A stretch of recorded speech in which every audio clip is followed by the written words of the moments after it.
the motivation for cyber attacks.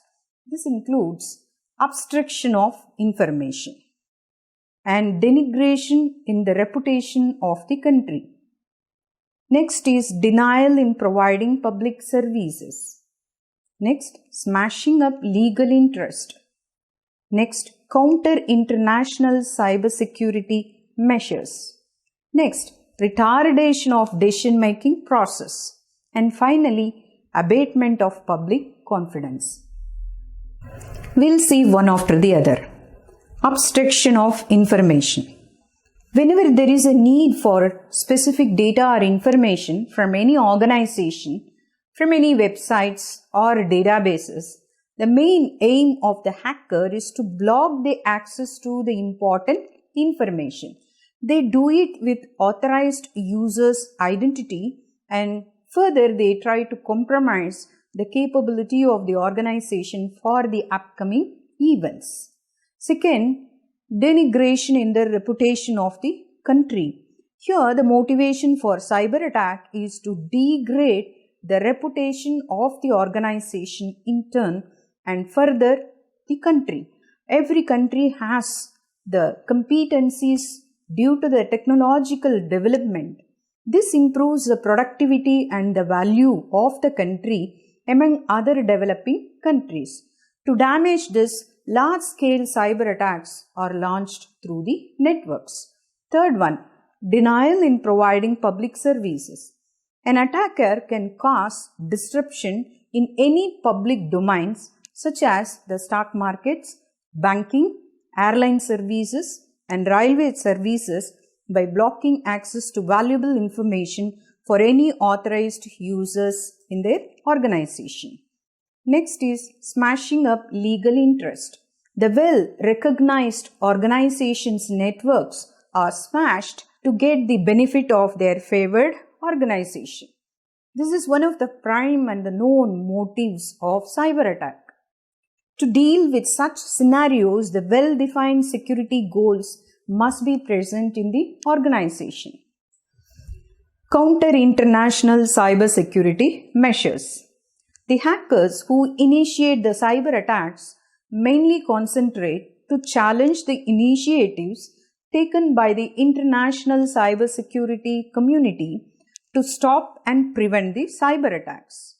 The attackers do this by hiding their malicious code within some normal program to bypass the security scan, and also they increase the complexity of the attack patterns. Next is the retardation of decision-making process. In emergency services like military and other government services, cyber attacks play a major role.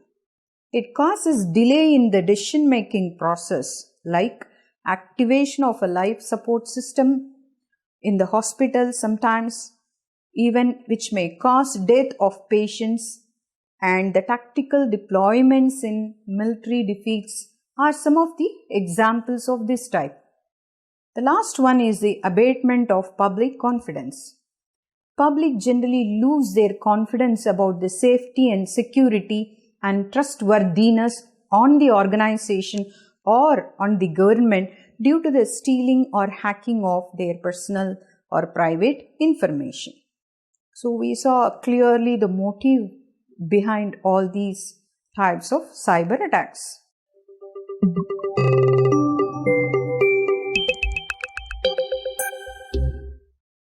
Cyber attacks can be classified based on the following. First, based on purpose. Second, legal classification. Third, based on severity of involvement. Fourth, based on scope. And number 5, based on network types. Based on purpose. The attacks based on the purpose are reconnaissance attack, access attack, and denial of service attack. We'll see one after the other. What is a reconnaissance attack? Reconnaissance attack can also be termed as the system mapping, services, and unauthorized detection. Reconnaissance attacks, they take place in any of the forms listed below. For example, It may be packet sniffing, scanning the port, sweeping the port, queries regarding the internet information. We'll see what it is. Packet sniffing. It's a unique gadget used to spy the traffic between the computers inside the network. It involves capturing of data and addressing them to alternate sources or machines where they are saved for future analysis.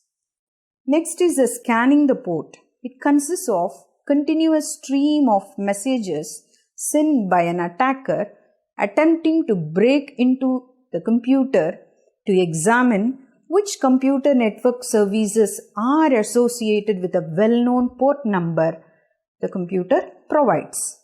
Next is sweeping the ping.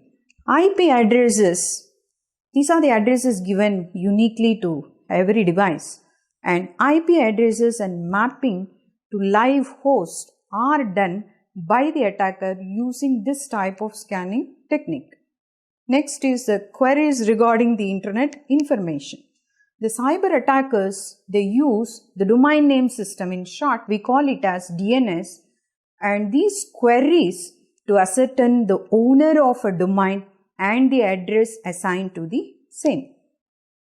The next level of attack is access attack. The unapproved attacker generates access to a device for which they have no authorization to access. The one does not have authorization hacks the data and creates a tool which takes advantage of some weakness of the application which is under attack. Basically, services that verify the authentication such as the file transfer protocol and internet services are capitalized through well-known vulnerabilities to obtain access to the email and other confidential and sensitive data of the company. They are put under this particular attack. The access attacks are listed as follows. Attacks on secret code, utilization of trust port, then port redirection, man-in-the-middle attack, social engineering, and phishing. Attacks on secret code.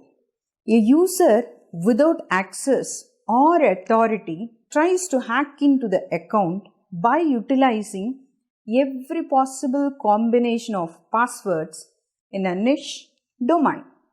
This type of attack is also known as dictionary attack, and it usually occurs in two forms such as guessing the password and resetting the password. Utilization of trust port. A trusted host or a computer is compromised by another trusted host by an unauthorized attacker to stage the attacks. Next is the port redirection. A hacker takes advantage of an established host to gain access to another host that are protected through network firewall. We'll see it later what a firewall is. Next, man-in-the-middle attacks. This is an active eavesdropping attack where the attacker independently connects with the victim and he replays the messages between them. This type of attack is also known as Janus attack or bucket brigade attack.